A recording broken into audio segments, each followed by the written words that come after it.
hearing of the Senate Judiciary Committee will come to order. Today, the committee is holding its second oversight hearing of the Federal Bureau of Prisons in as many years, and the first hearing in either chamber of Congress with Director Colette Peters, who was sworn in as Bureau of Prisons' new director last month. Congratulations. Director Peters, you've been appointed to lead the Bureau of Prisons at a time of great challenge and opportunity. It's no overstatement to say that in recent years, the Bureau has been riddled with mismanagement and sadly with scandal.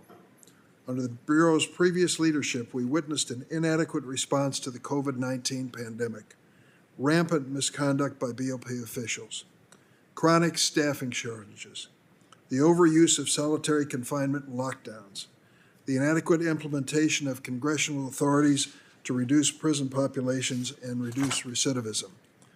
Due to this series of misfortunes and failures, I called for the Attorney General to replace your predecessor with a reform-minded director who was not a product of any Bureau bureaucracy.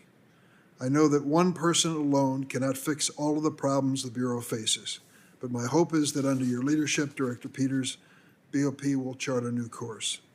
There are more than 140,000 adults in the Bureau's custody and nearly 35,000 employees, many of whom share my desire for change.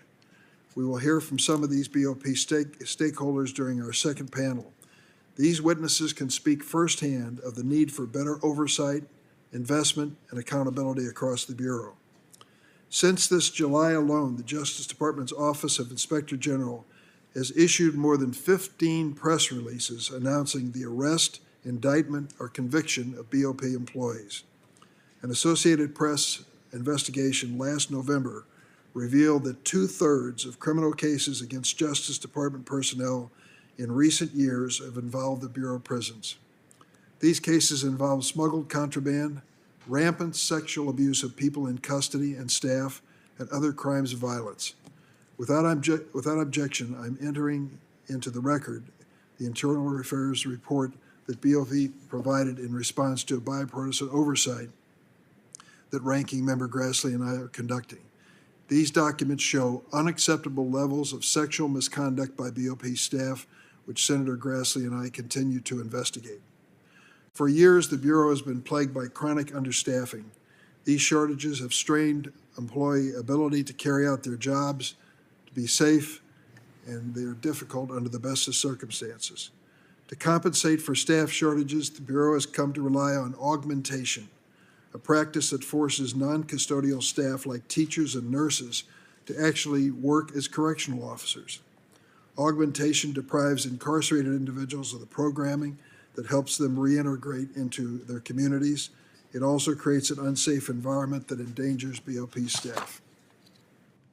In recent years, members of both sides of this committee, including myself, Ranking Member Grassley, Senator Booker, Senator Lee, Senator Whitehouse, Senator Cornyn, and others, have come together to enact bipartisan legislation aimed at responsibly reducing the federal prison population. Unfortunately, BOP's implementation of this reform leaves much to be desired.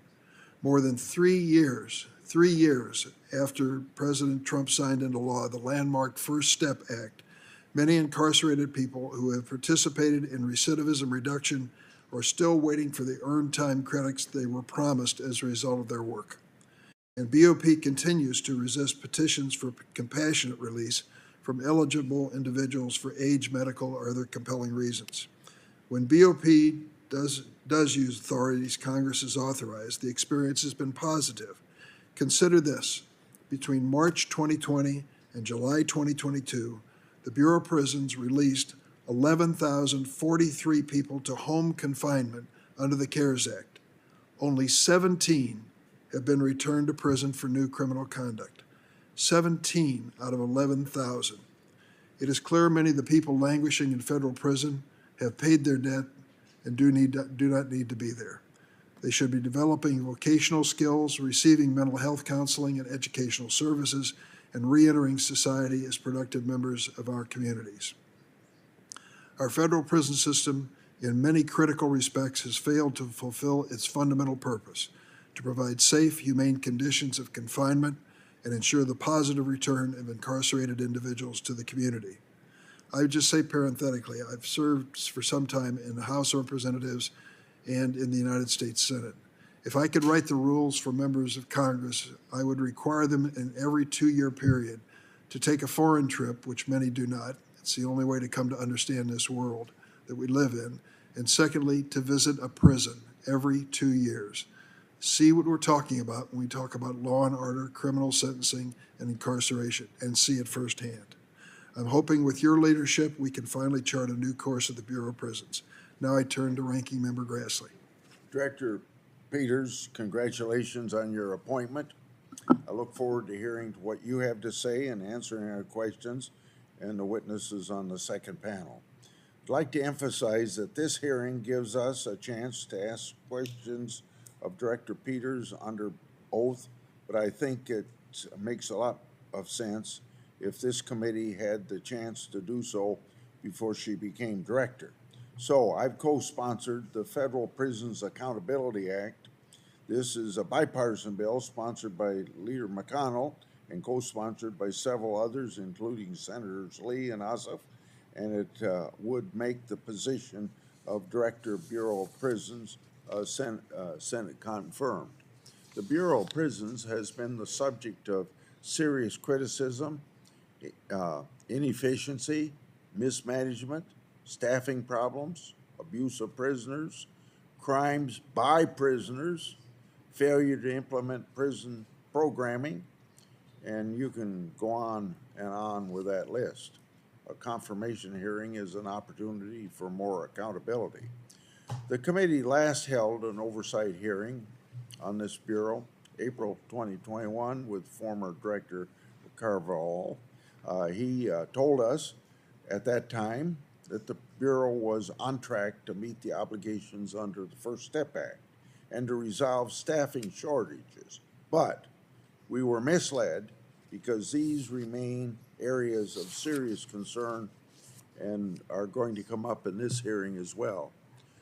Staffing at federal prisons is a crisis.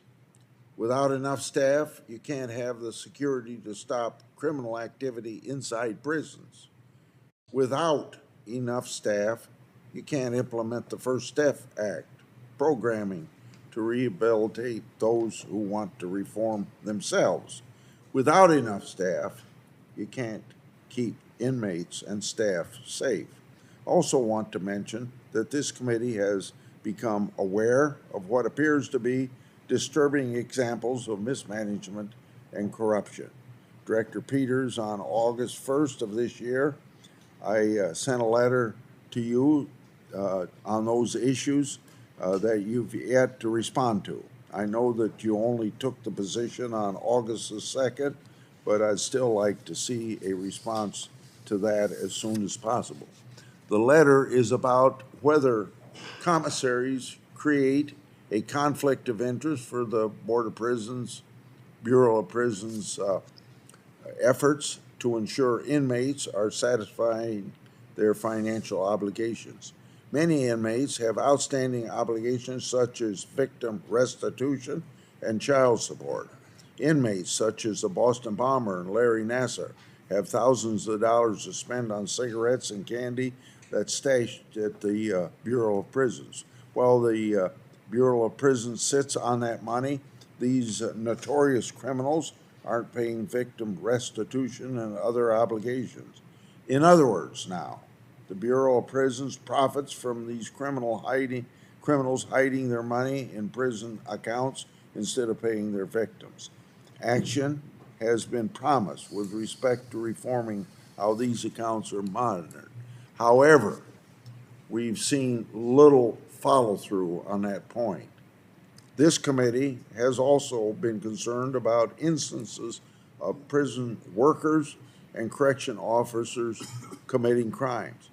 Director Peters, I understand that you recently visited the Federal Correction Institution Dublin, where several staff, including a chaplain and former warden, have been arrested for sexually abusing inmates. In response to letters from this committee, the Bureau of Prisons has supplied information on policies for hiring and enforcing rules on employee misconduct.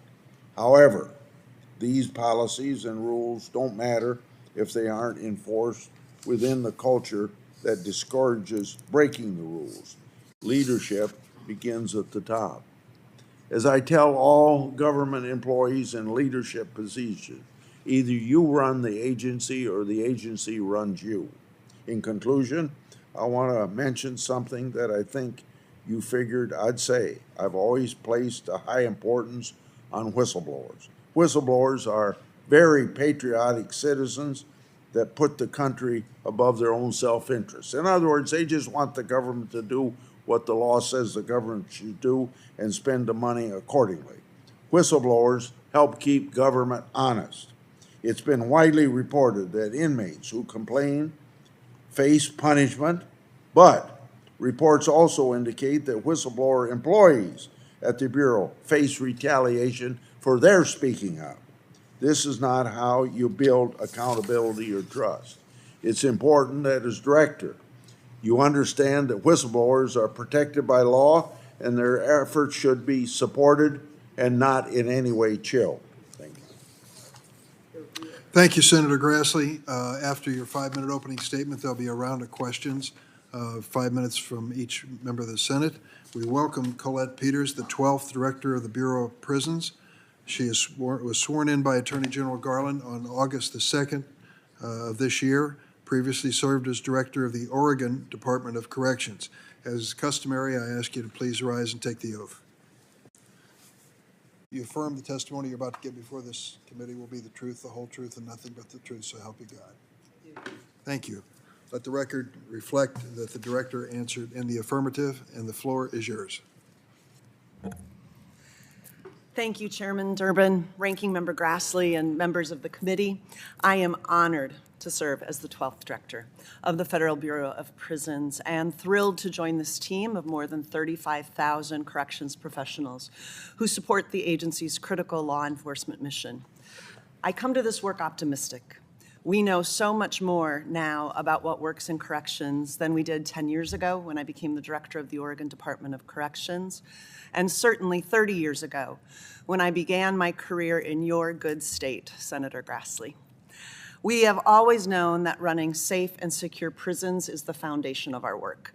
And now we know that treating those in our care and custody with the principles of normalcy and humanity improves working conditions for our employees and improves public safety. That type of environment better prepares us to achieve both parts of our mission, including the second part, to ensure people reenter society as productive citizens. Our job is to make good neighbors, not good inmates. And this is a historic time to be a part of corrections. When I began my career 30 years ago, it was a forgotten part of the public safety system, as evidenced by this hearing today and other actions taken by Congress and the public's expectations around conditions of confinement and good public safety outcomes. That is no longer the case. We are no longer forgotten. I am committed to ensuring that Bureau employees remain guided by our core values of respect, integrity, courage, and correctional excellence. Research and my own personal experience tells me we can be more assured of this expectation if we are focused on our correctional employees' wellness. They are mission critical and they are our everything. So wellness of our employees will continue to be a top priority of mine, as it has been for over the last decade. The data regarding the wear and tear of our corrections professionals was startling before the pandemic, and the pandemic presented a whole new host of challenges, including overtime and augmentation. I have visited 3 institutions since my swearing in as director, and I saw what I anticipated seeing: eager, hardworking corrections professionals who are exhausted. If ever there was a time to understand and address employee wellness at the Bureau, that time is now. But I can't even begin a legitimate conversation around wellness until we first tackle the issue of staffing. Thank you to Congress for the position, authority, and funding to improve those working conditions. Unfortunately, the change in the economy and the difficulty of hiring across this country, especially in law enforcement, has made that ever more difficult. So we are working diligently to improve our staffing numbers through career fairs, improved marketing and recruitment strategies, and recruitment and retention bonuses, just to name a few. Enhanced training also needs to be at the top of our priority list. A 2011 Bureau of Justice Statistics report noted that the average training of a new law enforcement officer in this country is 21 weeks. Currently, our Bureau employees get substantially less than that as they start their career with us. So if we are going to expect our corrections professionals to perform at a higher level, we must equip them with the appropriate training to meet those expectations. We also need to hire the right people. We must identify those who show a propensity to succeed in our correctional environments. We also know that we must continue and continuously improve conditions of confinement, all the while developing a culture where those who are in our custody feel comfortable coming forward without fear of retaliation. And moreover, that employees feel safe coming forward, and not only feel safe, but understand their obligation to come forward when misconduct occurs. And to do that, we are assessing culture, providing additional training, including gender-responsive training, trauma-informed training, and de-escalation training. We've also recently approved organizational structural changes that we believe will help us improve the communication flow throughout the agency and all the way up to the director, and better handle misconduct investigations and address our investigation backlog. As I said at my investiture, and I will repeat today, I believe in good government. I believe in transparency. And I know we can't do this work alone. We must come to this work with our arms wide open. I welcome accountability and oversight, and to that point, I welcome this hearing. Chairman Durbin, Ranking Member Grassley, and members of the committee, today, I am honored to speak on behalf of the Bureau and our employees across the country. And with that, this concludes my opening statement. Thank you very much, Director. This is an issue of great interest to me, and I have more questions than I have time, so I'll try to highlight several of my thoughts. And I'm glad you said at the outset what you said when you were sworn in, that your job was to not make good inmates, but to make good neighbors. Because the fact is, the majority of those serving time in our Bureau of Prisons are likely to be released someday, and we don't want them to create more crime or more victims in the process.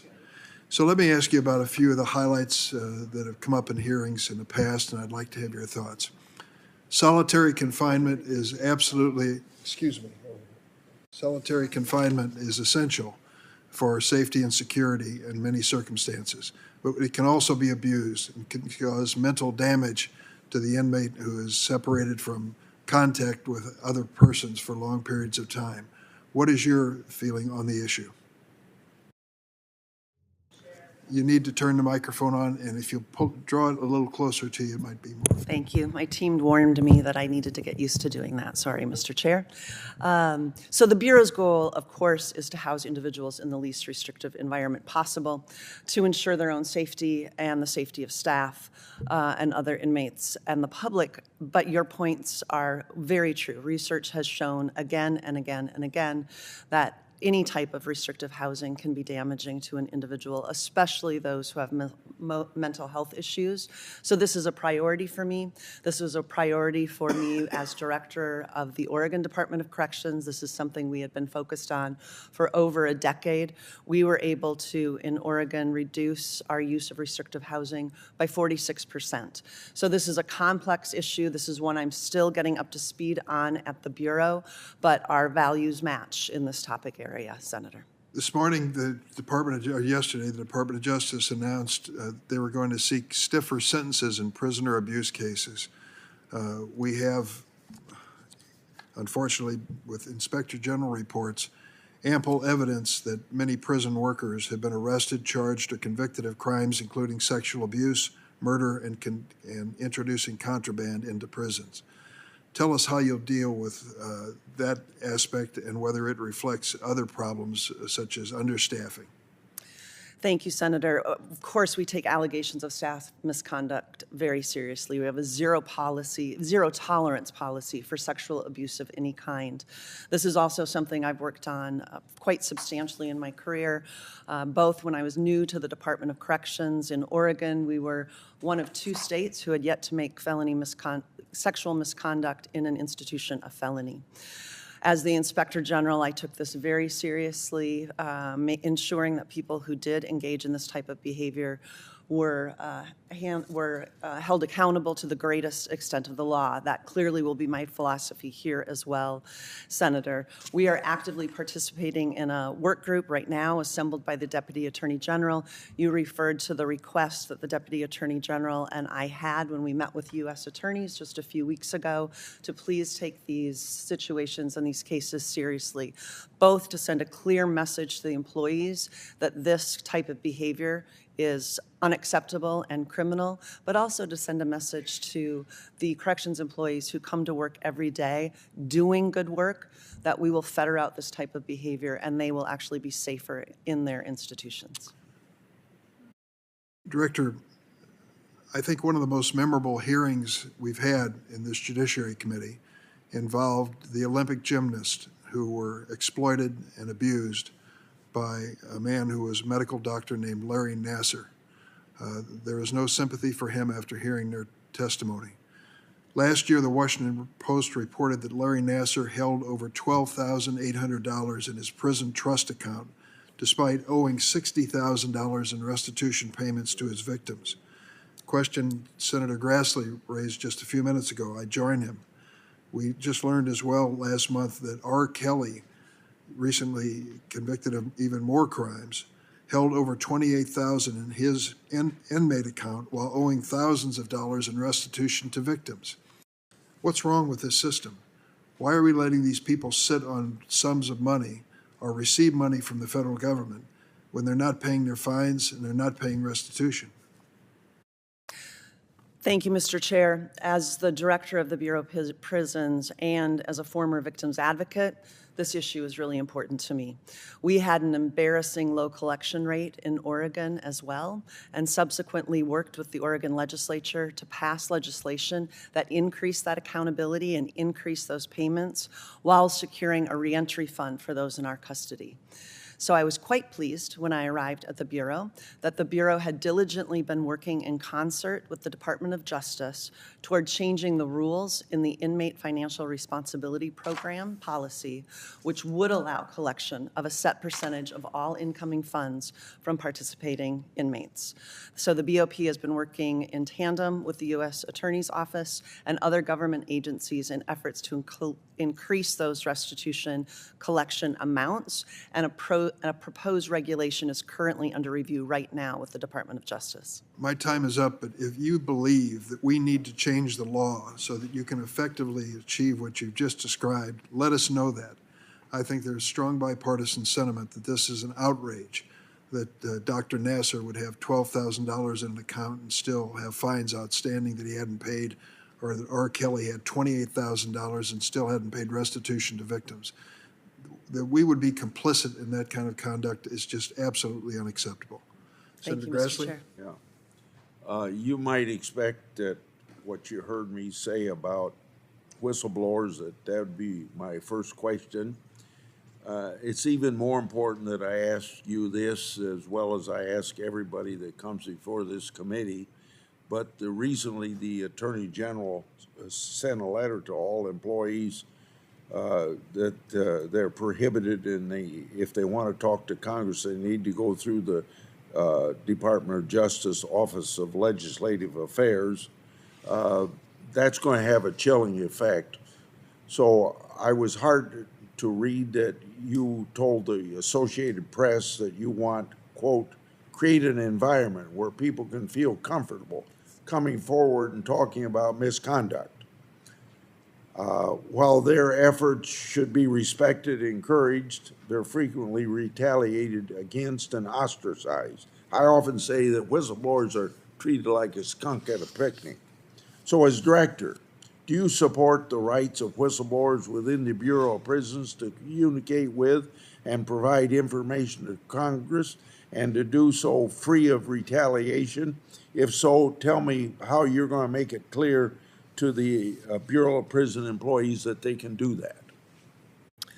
Thank you, Ranking Member Grassley. Of course, I support people coming forward. As I said in my remarks this morning, we have to create an environment where people feel comfortable coming forward, both the adults in our custody and our employees, and not only feel comfortable coming forward as employees, but truly understand their obligation to come forward.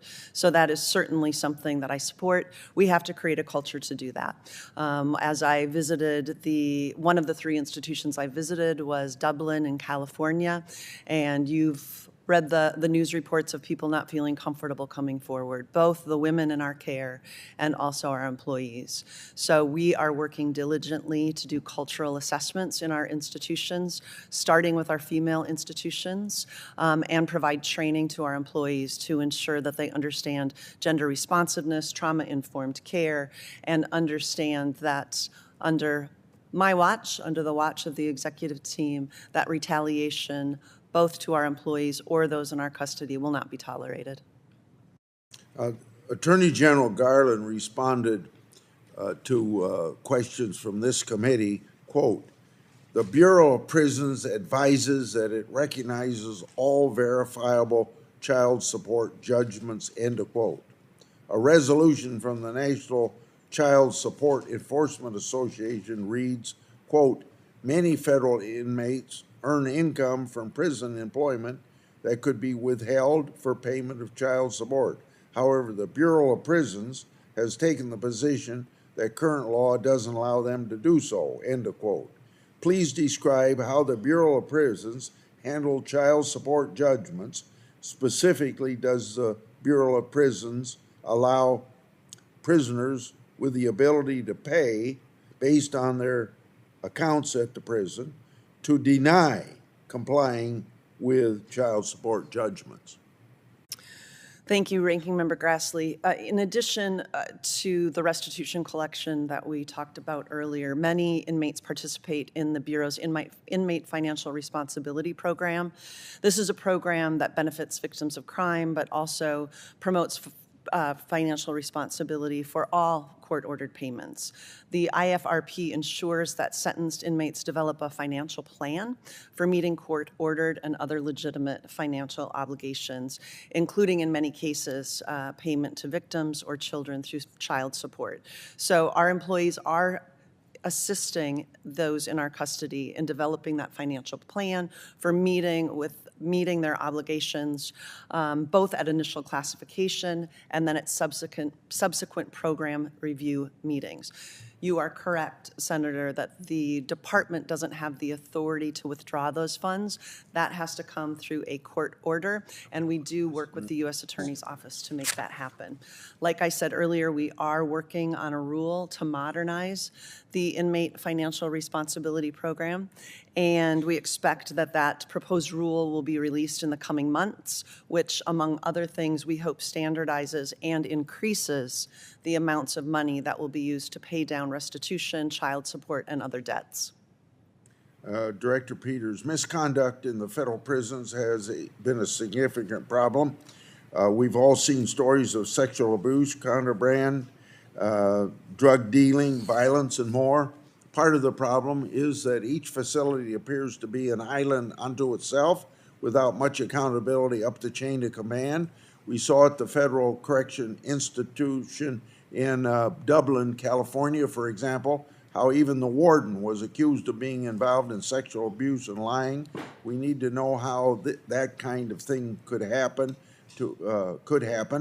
So I've got several questions, but I can only ask you one now. What mechanisms do you have in place to ensure that you get accurate and reliable information about poor condition, misconduct, and criminality at federal prisons? Thank you, Senator. Again, we take allegations of sexual misconduct very seriously. Having just visited the Dublin facility in California, I do have great confidence in the new warden there and her leadership as she rebuilds that executive team and rebuilds that team throughout the institution. That being said, we have already put some things in place to improve that communication flow that you're referring to, up to and including the director. It started with clear expectations of my executive team that there will be no surprises. We have to know, I have to know, headquarters needs to know when there are things that are not working, when there are allegations of misconduct. We have to be informed. We also have just recently gotten approved a new organizational restructure that actually is going to allow what I believe more accountability and our ability from headquarters to better hold folks accountable and be more informed. In addition, we are reorganizing our Office of Internal Affairs. Those individuals responsible for conducting investigations in the field traditionally reported up to the warden. We're changing that so that they are reporting up to central office, to headquarters. Furthermore, we just approved 40 additional positions in the Office of Internal Affairs, both on the investigation side and on the employee labor side, to hopefully get rid of the backlog of cases that we have right now, make them more streamlined, make them more efficient, and hold people accountable in a more swift and sure fashion. Thank you, Senator Grassley. Senator Feinstein. Thank you very much, Mr. Chairman. It just so happens that I've had a lot of experience sitting on term setting and paroling authorities in the state of California. So I know our prison system, which is huge, rather well. And recently, 5 BOP employees who worked at FCI Dublin, including the former warden of the facility, were arrested on charges of sexually abusing women who were incarcerated in that facility. And Senator Grassley just spoke about that. Now, this is not an isolated incident. There are regular reports of sexual abuse and harassment of people who are housed in BOP facilities. According to an investigation by the Associated Press in 2020, there were 422 complaints that BOP staff had sexually abused inmates across BOP's system of 122 prisons. Of those claims, 290 are still being investigated. I just want to say that this is unacceptable, and more must be done to ensure this abuse does not continue. So I would like to know, what is BOP doing to address the rampant sexual misconduct taking place in some federal prison facilities? Thank you, Senator. Good morning. Good morning. Nice to make your acquaintance, and we couldn't agree more. That behavior is egregious. It shall not be tolerated. When you are in our care and custody, you have every right to feel safe and to be safe. And so I take this very seriously. As the former Inspector General of Oregon, I work to help prosecute many of these cases. I will absolutely continue with that philosophy. The Bureau will continue to work with law enforcement to ensure that those individuals get prosecuted. We've done numerous things. As I said, Senator, I visited Dublin personally within my first month on the job. I spent the entire day talking to those in our care and custody and also talking to our employees. And what we have done, even specifically at that institution and at some of our other institutions, is we're beginning with a cultural assessment. What is happening inside the institutions where people didn't feel comfortable coming forward? Well, maybe I ought to get a response in writing. I'm very serious about this. I've spent a lot of my career in prisons, state prisons in California, trying to straighten out problems. And so let me go on. There are widespread reports detailing BOP's inadequate response to the COVID-19 pandemic. Since the start of the pandemic, at least 48,959 inmates and 14,054 BOP staff have tested positive for COVID-19, and 308 inmates and 7 BOP staff have died from the virus. people in prison are approximately 3 times more likely to die of COVID-19 than the general population. So, last year, the Government Accountability Office conducted a study of BOP's response to the pandemic and issued 3 recommendations: that BOP evaluate the communication of COVID-19 guidance, that you capture and share best practices and lessons learned, and that BOP develop an approach to ensure facilities apply those practices. So I would like to know what steps BOP has taken to implement the GAO's recommendations, and what more can be done to improve the BOP's pandemic response.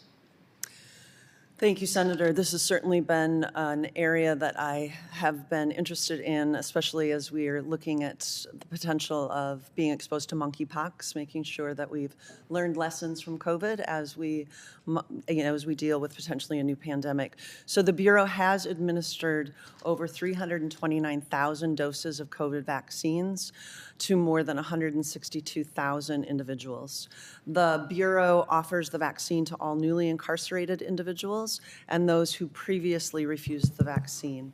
I know that there are communication measures out there and education out there to ensure that they understand prevention protocols and access to this vaccine. I'm pleased to report that as of earlier this month, almost 66% of those in our custody are fully vaccinated, and 80% of our employees had been fully vaccinated. So I know that the pandemic is still at hand, and we're taking these measures very seriously, including maintaining the CDC criteria implementation at the Bureau. Thank you, Senator Feinstein. Next is Senator Cotton. Welcome, Ms. Peters. I have to say I find myself a bit mystified by the comments that Senator Durbin made earlier. He talked about seeking stiffer penalties for prisoner abuse cases. Of course, no prisoner should be abused, and if a prison guard is found guilty of doing so after being afforded due process of law, I'd favor them facing stiff penalties. One of the main reasons we oppose stiff penalties, of course, is because it has a deterrent effect.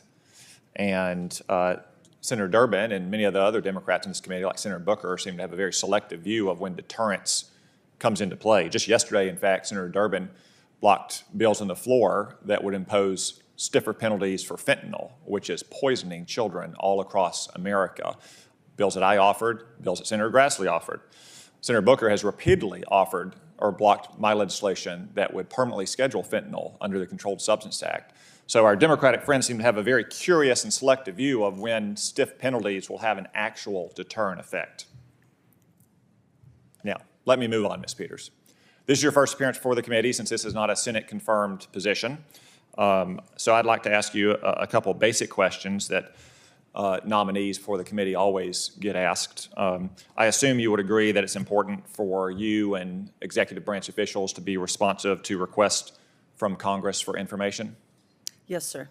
And I would assume that you also agree that it's important for you and executive branch officials to be responsive to requests from the public if information is requested properly under the Freedom of Information Act. Is that correct? That is correct. Well, the reason I ask is that because at the beginning of the pandemic, Congress passed the CARES Act, the first major coronavirus response bill, which gave temporary authority to the Bureau of Prisons to allow some inmates to serve out part of their sentences at home until the pandemic ended or until the availability of vaccines meant that prisoners could again be housed in a secure location. But jailbreak activists, to include so-called progressive criminal justice reformers, asked the Biden administration to twist the law and have the Bureau use the pandemic as an excuse to release as many inmates as possible and never return them to prison and to finish their sentences after the pandemic ended.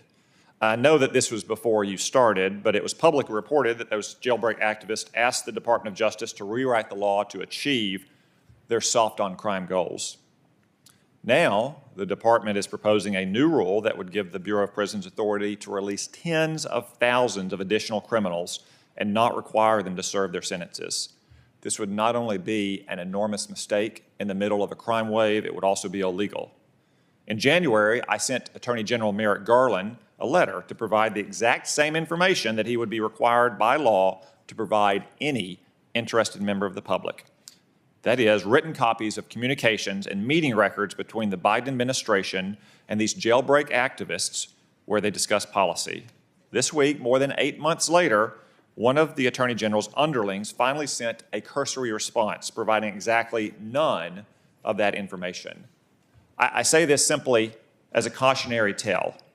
I hope that you will be more responsive than the Attorney General, who has politicized the department, who seems unable to stand up to far left-wing activists in his own department and to enforce the law neutrally, at the same time that he sicks the feds on parents at school boards, or send armed agents into a Catholic minister's home, a man named Matt Hoke, when he had agreed already to cooperate with any investigation into his supposed crimes. Now, the Attorney General is going to have a reckoning whenever he faces a Republican Congress in January. I hope, though, that you will simply cooperate with timely requests for information from members of Congress and from the public. Now, Ms. Peters, on a related point, I want to note that the President said just a couple weeks ago, the pandemic is over. Is President Biden wrong? Thank you, Senator. I appreciate the cautionary tale about being responsive. We certainly want to be as responsive as we can at the Bureau of Prisons to both members of Congress requests and also that of the general public. As we pivot out of the pandemic and really focus on kind of a future state as it relates to the pandemic, we do have that rule under review that will give the Bureau guidance on those individuals that were released on home care confinement. We're hoping to see what that rule looks like here in the coming weeks, and I look forward to reviewing it when it's finalized. So, Ms. Peters, is the President wrong? Is the pandemic over or not over? Senator, I am not a health professional. I would not be able to make that But it's part of your job as the director of the bureaus to ensure that our prisons can adapt to pandemic conditions. Do you know how many criminals are currently serving their sentence at home who should be in the prison? I don't have that number in front of me, Senator. It's over 11,000. That includes 647 gun criminals, bomb makers, and other weapons criminals. 13 murderers. 5,870 drug traffickers. Are you certain that not a single one of those criminals who are serving their sentence at home are currently engaged in criminal activity? Thank you, Senator. I could never make that certain determination. I don't think anyone could. In fact, I'm pretty certain that at least one of them is, probably a lot of them. Thanks, Ms. Peters. Thank you, Senator. Mr. Chairman, my friend Tom Cotton mentioned my name. May I make a small response? Oh, yeah. Without objection. So first of all, I don't object to scheduling. Fentanyl has been scheduled for, it is scheduled. You're talking about fentanyl analogs, and we should be specific about that. The scientific community has said we should test things before we schedule them, but you've actually won. For the last 4 years, fentanyl analogs have been temporarily scheduled. So what you're saying is not true. And the second thing that I want to say is 4 years of doing what you want to do, which is permanently scheduling, 4 years of scheduling fentanyl, has actually not seen the response that we want. We are in this nation seeing this overwhelming fentanyl crisis. And Mr. Chairman, we're trying to just do the same things we've been doing that caused mass incarceration in the first place, but didn't actually make us safer, as we've seen with the problem with fentanyl. So I'm happy to work on a real solution. Right now, again, for the record, fentanyl is scheduled. Fentanyl analogs are scheduled, and the crisis is getting worse. So we know there are a lot of things we could be doing to solve this problem, but having people beat their chest to try to create more and higher mandatory minimums or more and more scheduling when things are already done, that's just posturing. What we need to do is solve this crisis in America and come together in a bipartisan way to make this nation safer, and not to rhetoric that's just not true when this nation already has fentanyl scheduling, fentanyl analogs are scheduled, but the problem is getting worse. It's not just a permanent scheduling. Yesterday, Senator Durbin blocked Senator Grassley's mere 14-month scheduling. The simple fact of the matter is Democrats will not take this seriously unless they get something in return, like more violent felons released from prison. So I'm happy to have this debate on the floor later today. I have a stack of letters right here from parents whose children were killed by fentanyl sent to Senator Booker, and I'm more than happy to go to the floor and read those into the record if we want to. Again, I'm sorry, but that's just not true. This partisan rhetoric, this partisan warfare, that we all don't have people in all of our states who are dying from this crisis. And so what he's asking for is already done. We have fentanyl scheduled right now, but more and more people are dying.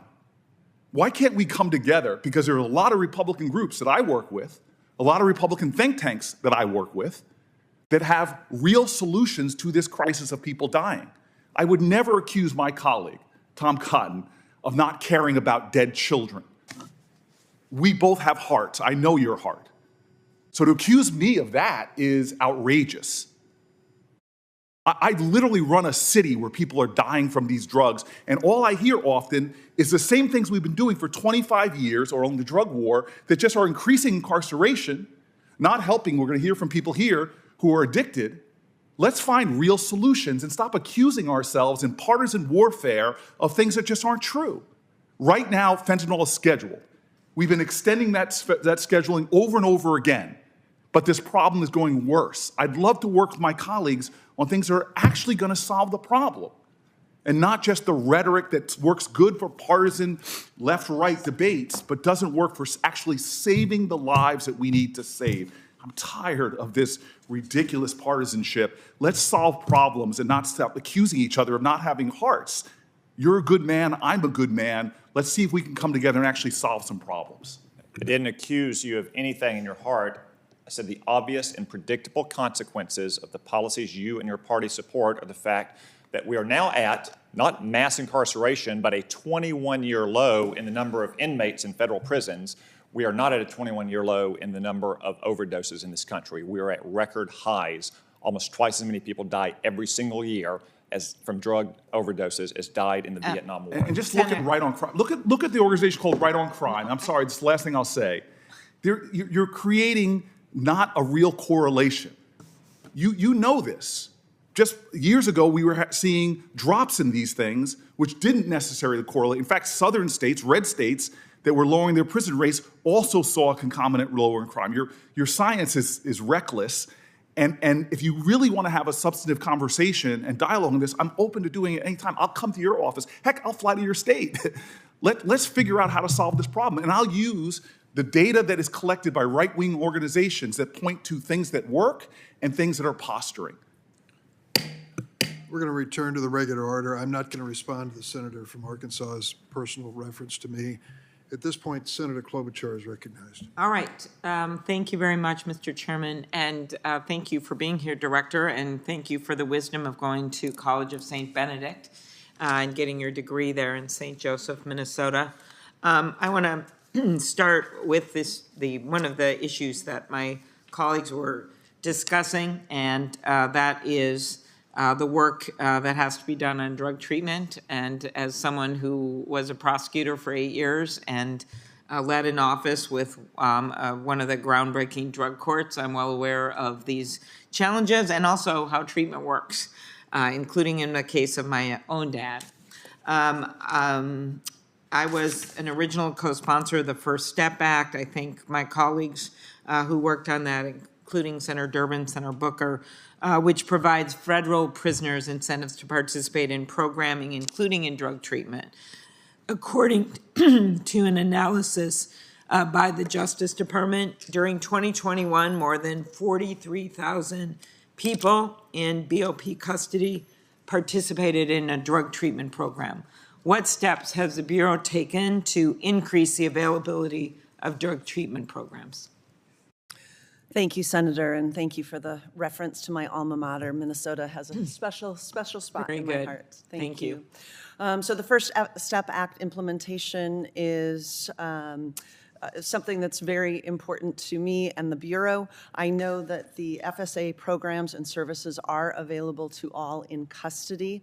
I can't speak specifically to if there's been any expansion in. You want to get closer to the microphone there. I can't speak specifically if there's been any expansion of the alcohol and drug program since the implementation of FSA. I do know that there are 85 structured evidence-based programs and many productive activities that fall into the First Step Act and implementation. I know that we have an RDAP program, which is our Residential Alcohol and Drug Treatment Program, that begins on the inside and then continues into our residential programs. But as you are well aware, substance abuse is often one of the drivers of criminality, and so I'm proud that the Bureau has those treatment programs inside. Very good. Today, I introduced a bipartisan bill with Senator Susan Collins to improve the treatment of pregnant women in custody. Karen Bass and Representative Guy Reschenthaler of Pennsylvania lead the bill in the House. It's bipartisan, obviously in both chambers. Our bill ensures that women in federal custody receive access to the prenatal and postpartum care they need by requiring the BOP to develop policies to better house, transport, and provide access to care and nutrition. Do you agree that we should ensure that pregnant women in custody receive health care and nutrition commensurate with their needs? Absolutely. Okay, and will you commit to reviewing the bill? Yes. Okay, thank you. During the previous administration, along with others, I was very concerned about the apparent disparities in how the BOP determined eligibility for home confinement, particularly after we learned about Andrea Circlebear, a woman who had died in federal custody 4 weeks after giving birth while on a ventilator and having tested positive for COVID. Are you familiar with the case, and what steps has the Bureau of Prisons taken to prevent similar tragedies? Thank you, Senator. I'm familiar with the case, it's not specifically in detail, but broadly, certainly. Again, we take the care and custody of those in our custody very seriously. CARES Act review, I know there have been concerns around the pattern risk assessment that has been utilized and maybe not being as gender responsive or responsive to minorities. I know that that has been under review by NIJ and is currently under review right now and looking at being revalidated. All right, please look at the bill Senator Collins and I introduced, and I hope that'll be helpful. Another topic, I've heard from the constituents in my state about some of the workforce issues in Minnesota at our federal prisons. We have a very low unemployment rate in Minnesota. It's in the 1% range. And officers are working many overtime shifts, and non-officer employees, including cooks, teachers, and nurses, are being forced to fill in for correctional officers. We know this is a problem throughout our economy. One of the reasons overall I'd like to see, yes, training and apprenticeships programs, but also immigration reform. What steps are you taking to increase recruitment and employee retention rates, especially in more rural facilities? Thank you, Senator. The staffing issues in our more rural facilities, of course, are more highlighted. We've been working really hard to improve recruitment and retention, both recruitment bonuses in the light of the current economy and retention bonuses. We've also consulted with an outside firm who just concluded their work and their recommendations around how we can better recruit, including how we market ourselves in order to get people inside. Plus, the issue around augmentation is one that's just incredibly important for me to touch on. It is something that is very useful during the short term, during a crisis, to be able to have those individuals ensure that those security posts are filled. But the wear and tear that's occurred organizationally and on individuals during the pandemic, it's just been too much. Okay, I have another question that I'll just say for the record, Mr. Chairman, on mental health based on a bill that Senator Cornyn and I introduced. I also wanted to mention, I was talking about the First Step Act in my first question, and I note that our ranking member, Senator Grassley, was the lead Republican. So thank to him as well. Thanks, Senator Klobuchar. Senator Blackburn. Thank you, Mr. Chairman. Thank you for being with us. Recently, my staff was over at the Memphis facility that you all have, and what they heard from the team there is they're short on staffing, which seems to be a problem across the country. But also, there is a malfunctioning sewer system there. There is a substantial mold and mildew outbreak there. So I'd like to know what your approach is to cleaning up that facility, getting it fully staffed. Have you looked at this? Thank you, Senator. Yes, we've looked at this broadly as it relates to staffing across the country. I'm not familiar with the specific instances that you've mentioned at the Memphis facility, but from an infrastructure spot in the organization, we have infrastructure issues everywhere. In fact, the agency prioritized just the top life and safety issues, and it's a $2 billion deficit that needs to be addressed. How do you plan to make this more specific to the facilities that are in question? Because this is of concern to those in Memphis, and it's of concern to me. Thank you, Senator. It's also a concern of mine. When we look at these older facilities that now are at the very end of their lifetime replacement cycle, we have institutions across the country that are in dire What need. is your specific plan for addressing these issues? How are you going to look at each one specifically? So if you're not prepared for that today, then submit that to me in writing so I'll know how to respond to the employees that are there at the Memphis facility. What I can say, Senator, is that the Bureau has already prioritized those in life and safety categories as the most important ones to tackle first. Where Memphis falls on that prioritization, I don't know, but we can get that to you, Senator. Perfect. That'll be great. Thank you for that. During his first week in office, President Biden did an executive order, and it's prohibiting the Attorney General from renewing DOJ contracts with private prisons. And that is very curious to me because it seems we don't have enough prisons, they're in bad shape, and I was interested to know if you expect that they're going to continue to devalue and decrease the use of private prisons, or do you plan to go back to using some of these facilities to relieve some of the pressure that is on the federal correctional facilities? Thank you, Senator. We will continue to implement the President's executive order. We have 2 institutions that still have Bureau adults in custody in them. So even and those, though you cannot handle what you have now, you will not use private facilities. Is that what you're telling me? Senator, I didn't say that. We have plans to absorb those adults in custody who are currently in those private prisons in our existing capacity. But you've sat here today and told us that you don't have enough staff, you have facilities, you've got $2 billion worth of needs. So what you're saying doesn't make sense. Let me ask you this. How is it that the unions affect this use of private prisons? How does that play into your decision and the president's decision? Senator, I'm not familiar with any involvement between those two, the union and this decision. I'm sorry, I don't have that information. You've never thought about it? No, ma'am. You haven't thought about it. I find that very interesting.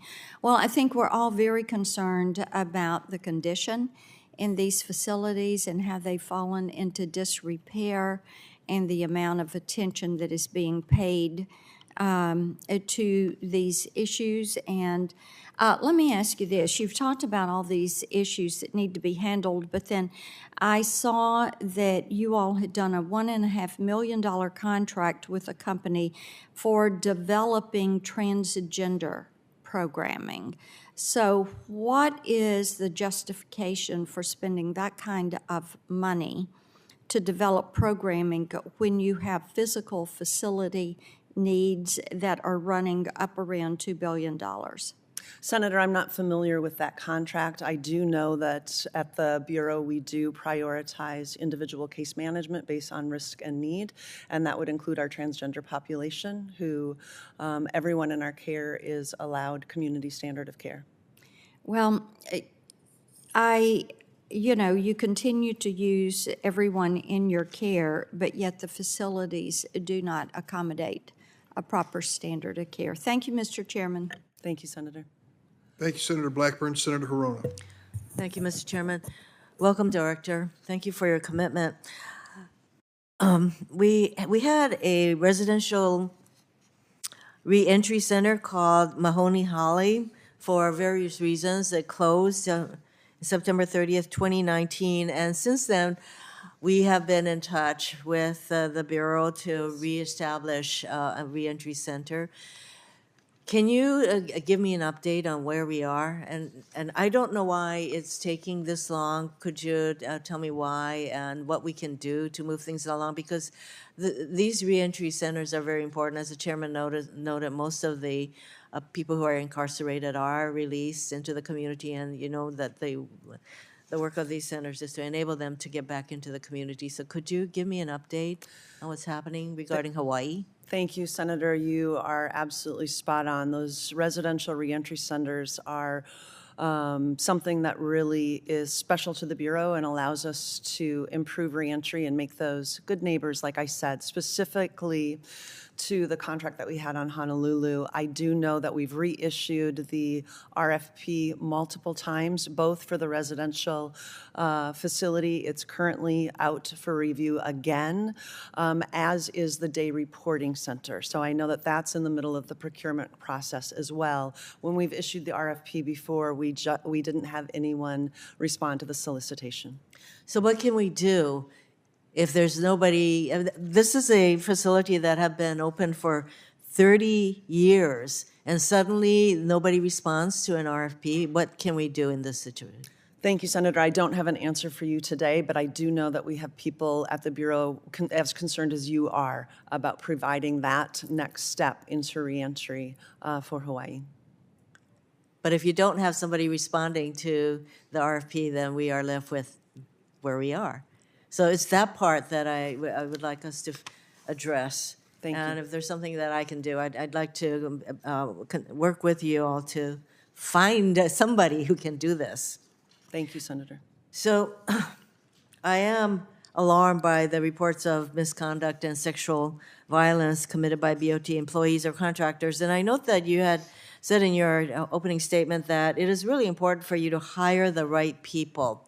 So before you hire people to be prison staff, do you have a way where you can ascertain whether these are people who might potentially engage in sexual misconduct, sexual harassment, or retaliation? Thank you, Senator. We do have a screening tool that looks at finding those individuals who have a propensity to succeed inside a cultural corrections environment. It helps us get to those principles that you're speaking to, but it's not 100% effective, clearly, hence the situations and the cases that you've read about. And you certainly wouldn't hire anybody who has some kind of a history of sexual harassment, abuse, or misconduct. That's correct, Senator. So getting back to the incidents of sexual violence, you do have people who are in your custody who become pregnant. In July, Senator Schatz and I led a letter to HHS, DOJ, and DHS requesting that justice-involved people receive full and proper consideration in the implementation of President Biden's executive order on protecting access to reproductive health care services. What support, if any, does the BOP offer to survivors of sexual violence who are in your custody? Thank you, Senator. We have psychologists throughout the organization that would provide mental health care for the victims of those situations. So has the Bureau taken any action to protect access to reproductive health care, including abortions? Sorry, Senator, can you repeat the question? What has the Bureau done to protect access to reproductive health care, including abortions, for those people in your custody who are pregnant as a result of rape? Those individuals who are in our custody still have access to abortions when they request them. We do pay for those abortions in the instances of rape. I'm glad to hear that. So, relating to Native youth in BOP juvenile justice systems, over the last decade, many reports in Hawaii pointed toward the overrepresentation of Native Hawaiian youth in our juvenile justice system. In 2011, a study found that while Native Hawaiian youth accounted for about 30% of Hawaii's youth population, they accounted for about 46% of detention home admissions. And at the time, Native Hawaiian girls accounted for about 52% of those detained. And this July, through the work with Kawailoa Youth and Family Wellness Center and many others involved, it's really been a whole of a person kind of a process. It was announced that Hawaii had no girls in juvenile detention. And we certainly have more work to do with regard to the overrepresentation of Native Hawaiian youth in the juvenile population. So, what work is the Bureau doing to ensure the federal juvenile justice system works to reduce its own populations, and how is it integrating restorative justice like what we are seeing in Hawaii? Well, as the former director of the Oregon Youth Authority, you are speaking a lot of my philosophy that I'm familiar with, but as the director of the Bureau of Prisons, that wouldn't be under our purview. Whose jurisdiction would that be under? I don't know the answer to that, Senator. Thank you, Senator Thank Rono. you. Thank you, Mr. Chairman. Could I have 30 seconds? Senator Grassley is recognized for 30 Yeah, seconds. just to follow up on something that you said in your opening statement that I didn't know how complete it was. The Bureau of Prison Internal Affairs data that you placed in the record is part of what we possess. The Department of Justice has objected to making the rest public. I appreciate what you have done so far, putting on the record, but the other data should be in the record today, including data relating to inmate trust accounts, but apparently the Justice Department objected and wants to keep it hidden from the public. The public's business must be public, so I'm not asking for something today, but I'd like to work with you to continue our joint oversight work and make that information public. You've got it. Senator Booker. Thank you. I know you had a hard time hearing that. And I did, Yeah, Senator. but Thank you. I'm sure that his staff will communicate with yours. Hey, before I jump into my questioning, I was really grateful you came by my office, and I just found your own personal story so great. This is the first time you've been here in a Senate hearing. Could you just tough job with a lot of responsibility, a lot of pressure, inheriting, frankly, a lot of problems. What drives you to do this work? Why are you where you are? Thank you, Senator. It was a pleasure meeting you in person. Good to see you again here this morning. It's the people in the business. I believe in people. I believe people can change. And so I'm passionate about really working hard to ensure that those in our care and custody come back to our communities as good neighbors. And I believe in our corrections professionals. I know we've spent a lot of time this morning talking about the people who made horrible, egregious choices. That is not the majority of our employees. The majority of our employees are good, hard-working professionals that come to work every day as ashamed and embarrassed as those egregious stories as you and I are. And so that really is what drives my work. It's been 30 years in public safety, and I still come to this work very optimistic, even with all of the challenges that I've inherited. I believe that we can be a beacon of hope in corrections. And you have, and again, I just want you to get this in the record, your experience in Oregon, you had a lot of successes. You mentioned one data point already about driving down the use of what I would call solitary confinement. Could you just give us a few more things that you were extraordinarily successful on in your time in Oregon that you might be proud of? Really proud of our restrictive housing reduction that you're referring to, but also our work on employee wellness. So when I first became director of the Oregon Department of Corrections, we had 6 employee suicides in an 18-month period. And as a former researcher, I looked to the research, and there wasn't much out there for corrections professionals. So we brought 2 universities in to really study the issue and then implement programmatic changes. I will tell you the reduction in restrictive housing and wellness circled together. When you create better environments inside our institutions, you also have healthier, more well-being employees. Well, this in a bipartisan way, we've done some good things on police officer mental health and wellness. And I'm really hoping we can all work together to do something. Your correctional officers, I've met many of them. I've been visiting prisons since I was in law school, and I think Senator Durbin, what he said was more profoundly important than I think people maybe have heard about all of us should visit prisons regularly. And again, the men and women that work in these institutions are under high pressure, high stress, difficult jobs, and their well-being, their mental health is something I don't think we have a history of attending to well at all. So I'm hoping we can work on something like that. Just two areas I want to cover, which we've already talked about, but one of the proudest bills I wrote with some support of my friend, partnership with my friend Elizabeth Warren, was the Dignity Act for women. And I was very impressed. We wrote the legislation and a lot of states implemented for women in incarceration. Then thanks to the leadership of Dick Durbin and Chuck Grassley, we got some Dignity Act parts of that bill into our First Step Act. The shackling of pregnant women and other practices that I think are abhorrent.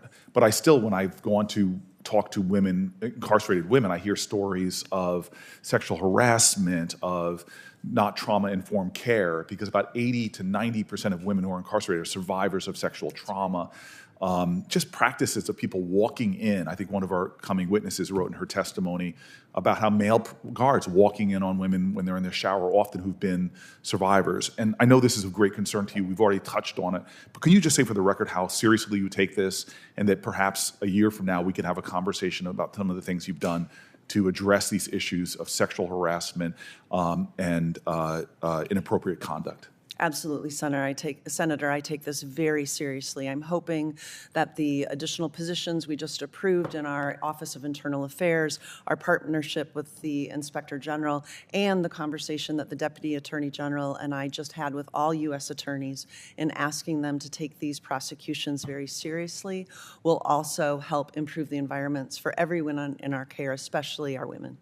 And then I'm going to submit questions to you. The record, I want to be respectful of the time, but and Senator Durbin already covered a little bit about this, but the issues of earned time that we put into the First Step Act, this is something that I'm hoping we can get done as quickly as possible. There's no more precious value in the United States we talk about in all of our founding documents, which is liberty and freedom, and to have pathways for people to get that precious value, it's really important. We've discussed it. I might have some more specific questions for you, but I just want to say I celebrate your presence here. I'm grateful for you taking on what is, I think, one of the most difficult jobs in all of federal government. There is a crisis that you in our American prisons, and I'm grateful that you are dedicated to supporting correctional officers, staff, as well as doing right by those American citizens who are incarcerated. So thank you, Mr. Chairman. Thank you, Senator Booker. Senator Padilla. Thank you, Mr. Chair. Want to just have a questions I want to get to, obviously, but Director Peters, want to just begin by expressing what I imagine you've heard from other members of the committee, other senators, about the reports we hear of abuse and exploitation in the Bureau of Prisons facilities across the country. I know in California, my office receives regular inquiries and concerns about living conditions, for example, year-long delays in receiving adequate health care, particularly troubling in the midst of the COVID-19 pandemic and beyond. So appreciate your commitment to ensuring humane, efficient, and appropriate conditions are restored in facilities around the country. I'm going to ask you about staffing here in a second, but on the point of facilities, give one example why it is of concern to me. Fresno County in California has, during the summer, average temperatures of 93 to 97 degrees. And periodic triple-digit temperatures and beyond are not uncommon. Yet we received reports from FCI Mendota, which is in Fresno County, that it lacks adequate air conditioning. You can imagine what that means for the folks housed there. Elsewhere in California and the country, we hear about squalid, unsafe conditions, falling concrete, freezing cold temperatures in the winter, broken cells and pipes. So with that being said, what plans do you have for improving overall conditions of BOP facilities? Thank you, Senator. So I do know that we have more than a $2 billion deficit in our infrastructure replacements for all of the things that you just listed, our HVACs, our roofs, other structural issues, and we get appropriated about $95 million each budget cycle. So we are constantly prioritizing and reprioritizing which one of those issues needs to be addressed first. But I know that the Bureau has prioritized them in the life safety category, so we're managing those first and foremost out of the gate. But it's a significant issue at the Bureau. There's no doubt about it. Well, I appreciate your recognition of that and look forward to working with you to address that. My next question has not to do with facilities, but as I mentioned a minute ago, with staffing, because staffing is critical for ensuring the basic conditions that we expect at these facilities. I've heard of the BOP practice involving the push of civilian employees into duties usually performed by correctional officers. Very different category, requiring very different training and preparation. So not only is it concerning, but nearly 1/3 of federal correctional officer jobs are vacant. So again, we have a recruitment and retention issue as well. But when staff members who serve as cooks, teachers, nurses are forced to serve now guarding detainees, that's an untenable situation. I raised this point at a hearing in July with the Homeland Security Committee, just to see what, number one, how prevalent is the practice? Number two, what's the plan for addressing it? And just to underscore the point, a few months ago, my office received reports out of FCI Dublin, where we heard that staffing had been so low that drug treatment programs had to be shut down. FCI Mendota, where detainee suicides are at high levels. So I can go on and on with examples. Mr. Carvajal could not tell me what efforts he had personally taken to overcome staffing shortages within the Bureau. And so now I ask you, can you detail any plans or prioritization you have to addressing these staffing shortages? Thank you, Senator. It's at the top of my list. Like I said earlier, I cannot address the wellness of our employees if we first don't address the staffing issue, because it's resulting in overtime, and augmentation is the word that we use to describe those individuals, as you well know, those teachers, cooks, that list that you mentioned, that come and step into the post for correctional officers. Now, for the record, I think you'll be assured to know that those individuals do get trained as law enforcement officers. They receive that same training that correctional officers do. That being said, augmentation is only a good idea when used in the short term. The fact that it's been used for years now to manage through the pandemic and manage through the staffing crisis really has put a wear and tear on the whole system. When a psychologist has to pull a correctional officer post, her work is still stacking up at her desk, and that case management isn't happening. So we are working really hard to address staffing, both increasing our recruitment fairs, increasing our marketing, how we talk about ourselves. We just completed the work with a consulting firm that we had come inside to analyze what we're doing, and they're providing us with recommendations right now. And so we're working hard. I don't have all the recommendations in front of me today, Senator, but I assure you this is at the top of my list. Okay, thank you very much. Thank Thank you, Mr. Chair. Thank you, Senator Padilla. Senator Sass. Thank you, Chairman. Director Peters, welcome. Thank you for being here today and for the way you've managed this hearing. Thank you as well for the time you've given me in my office in the past about this. Can we stay on Senator Padilla's line for a minute? Could you just give us a level set on augmentation? How prevalent is the practice? How many people are doing it? What's the typical duration? Thank you, Senator. I'm not prepared with those details today, but we could certainly provide that to you. I know that it is ongoing every day. And not only is the issue of overtime and augmentation an issue, then in order to solve that problem, we're actually moving people in between facilities to assist. So when I visited our institution in California, the Dublin facility, most of our health services staff that day when I was there were on reassignment from another facility. So we are really stretching our employees, and when you do things like that, you're not able to build that solid culture that you want to build. So happy to provide additional details, but this is an issue very important to me. Thanks. Yes, please, to whatever materials you have, but also the contractors and consultants that you're hiring. We'd love to have sort of a shared database for the committee to understand. Qualitatively, then, give us a little bit more of an understanding when you say the psychologist who then, when she goes back to her desk, the work is piled up. Describe for the committee what that really looks like and what you think the implications are for morale of keeping people in jobs where they didn't sign up to be guards.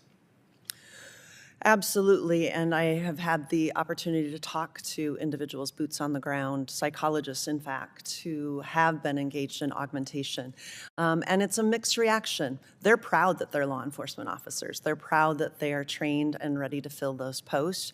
And as I said in my opening comments, they're exhausted. It is a lot.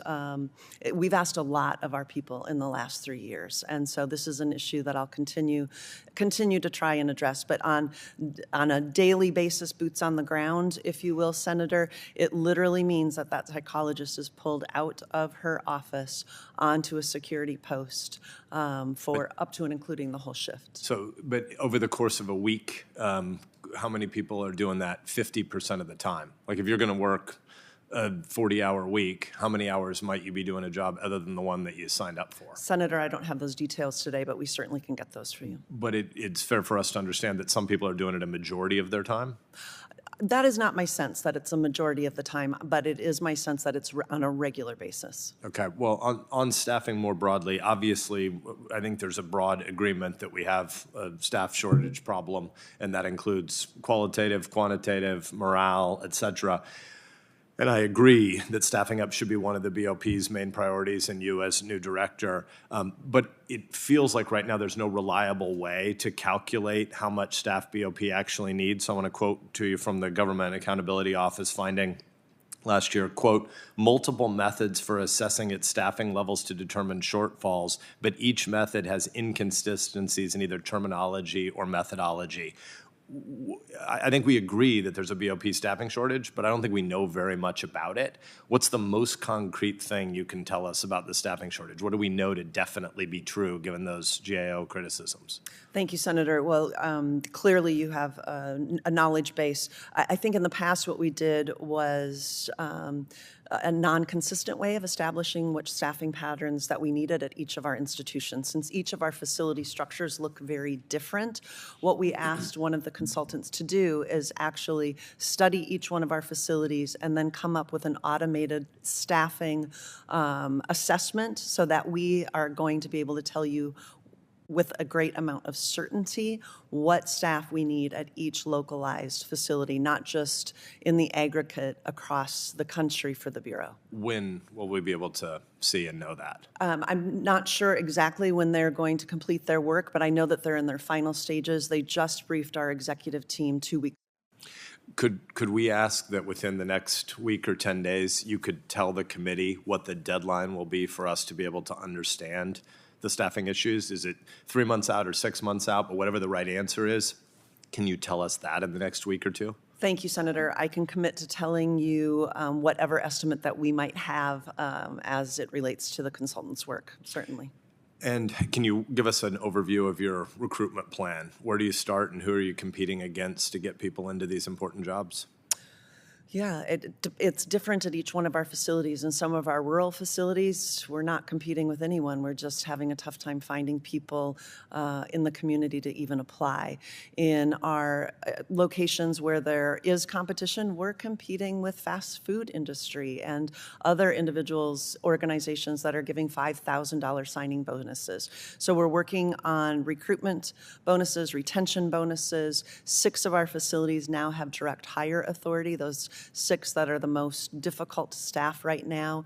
We're piloting in the Mid-Atlantic region a new way to recruit. We worked with a firm to help improve how we market ourselves, and so now we're piloting that product in the Mid-Atlantic region, and we hope to see good outcomes. Thank you. I think that there are a lot of us here who'd like to help on these issues. I think we need more shared data. So just to underscore the point that I think we feel a sense of urgency on wanting to understand some quantitative issues to try to figure out how we can assist. Thank you. Thank you, Senator. Thanks, Senator Sass. Senator Ossoff. Thank you, Mr. Chairman, and thank you for your continued leadership and oversight of the Bureau of Prisons. It's been a pleasure working with you, and proud of the legislation we've introduced together this week, which we'll touch on in a moment. Director Peters, congratulations on your appointment.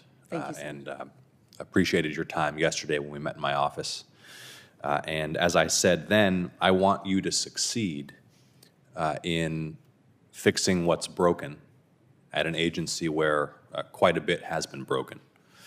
I want to begin noting that in July, the Senate Permanent Subcommittee on Investigations, or PSI, held a hearing as part of our months-long investigation into corruption, misconduct, and abuse at the U.S. Penitentiary in Atlanta. I'd like to ask you for your commitment to join me on a site visit at U.S. Penitentiary Atlanta later this year to inspect the facility, to meet with and hear directly from those who are incarcerated there, including pretrial detainees and the staff, and to brief the public on our conclusions thereafter. Can you make that commitment to me, please? Senator, you and I spoke about this yesterday. I was already scheduled to visit USP Atlanta, and it would be an honor to tour that facility with you. Excellent. I appreciate that. I want to follow up again on that same hearing and investigation that the PSI undertook and is continuing. Following then Director Carvajal's testimony in July, we submitted questions for the record to the Bureau of Prisons, and responses were due on September 15th. We've heard nothing from BOP or DOJ, nor have we received any request for an extension, and this is consistent with long-standing and consistent challenges that we've had securing the information that we need from the Bureau of Prisons and from the department as part of the ongoing oversight of the Bureau of Prisons. I want to emphasize, of course, my recognition that you're new in this post and you do not bear responsibility for those past failures to comply with congressional oversight. As I mentioned yesterday when we met in my office, my hope is that with the fresh leadership that you bring to the Bureau, that you can set a new tone of cooperation with Congress as we engage in good faith oversight of the Bureau of Prisons. And I recognize that the Department of Justice plays a role in determining how requests for information are conveyed to Congress. I'd like to ask for your commitment that you'll make every effort that you can to get me as soon as possible information about when we can expect answers to those questions and to expedite their production to the best of your ability. I will, Senator. Thank you, Director. I appreciate that. In addition to those questions for the record from the July hearing, to which we've not yet received a response, we have two outstanding letters from the Permanent Subcommittee on Investigations to the Bureau of Prisons related to an ongoing investigation, one from April and one from August. And again, we've received no information from the Bureau of Prisons in response. So I'd like a similar commitment from you that to the best of your ability and to the extent that it's within your power, you'll do everything you can to get me as specific and precise information you can about when we will receive responses to those requests and the production of relevant records. Can you make that commitment? I can, Senator. Thank you, Director Peters.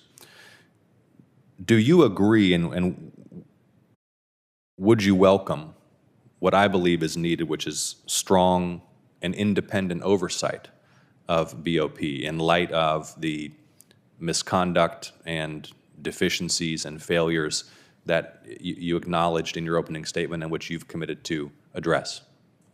I do, Senator. I've had multiple conversations with the Inspector General himself and see him as a partner and someone who will help us pivot to the future. I'm glad to hear that. And yesterday, with Chairman Durbin and our Republican colleague, Senator Brown, I introduced the Bipartisan Federal Prison Oversight Act, which will overhaul oversight of federal prisons, significantly strengthen DOJ's Inspector General to conduct that oversight, as well as establish a new independent ombudsman of the Department of Justice to handle and investigate complaints from either incarcerated people or staff.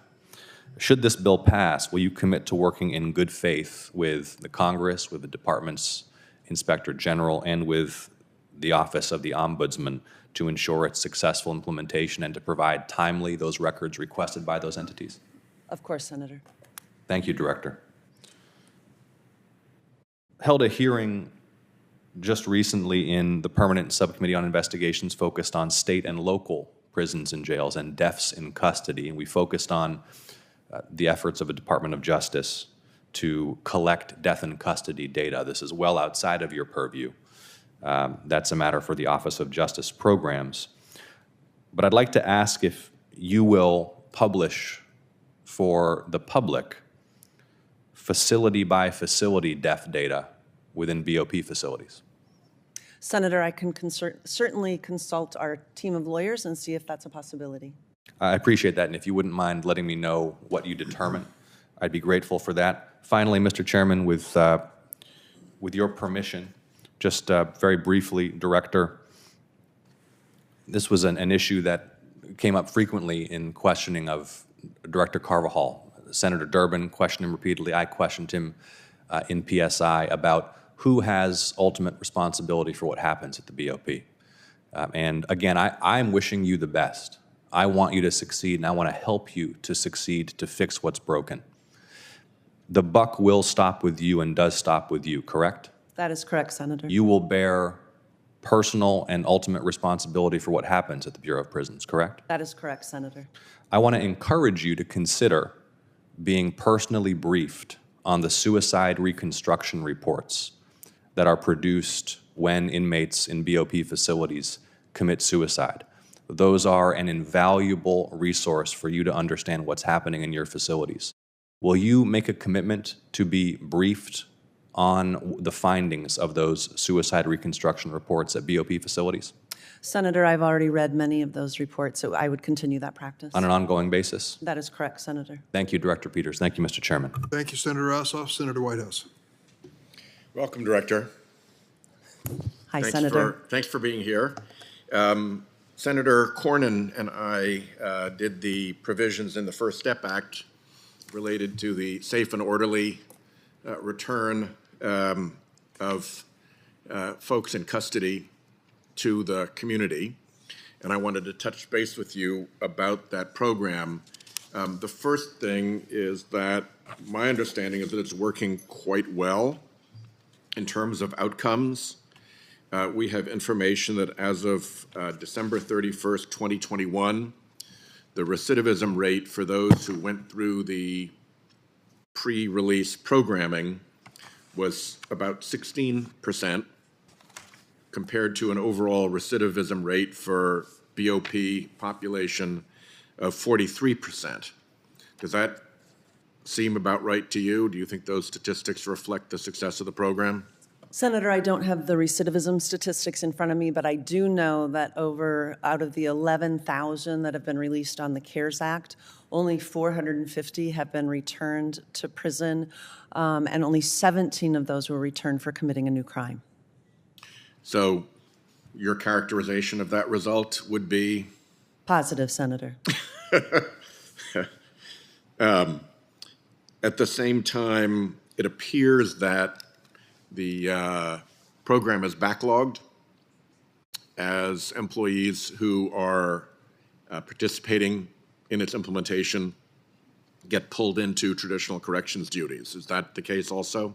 Senator, if that's the case, I have not been briefed on that backlog. Okay.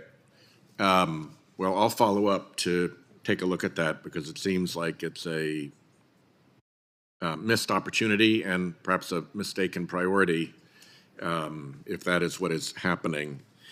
Specifically, Rhode Island had extremely good luck, great outcomes by providing medication-assisted treatment to incarcerated individuals prior to their release. And among the results that we saw was a dramatic, like 60% reduction in overdose fatalities from a similar population beforehand. So that seems to work quite well. Could you let us know how that program is proceeding, both as to the screening for medication-assisted treatment and as to the implementation of medication-assisted treatment for folks being discharged from BOP custody?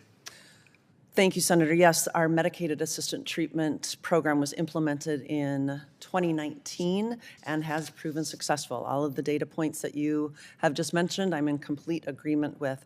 I do have some data. In the last 6 months, we have increased from about 461 MAT patients to 920.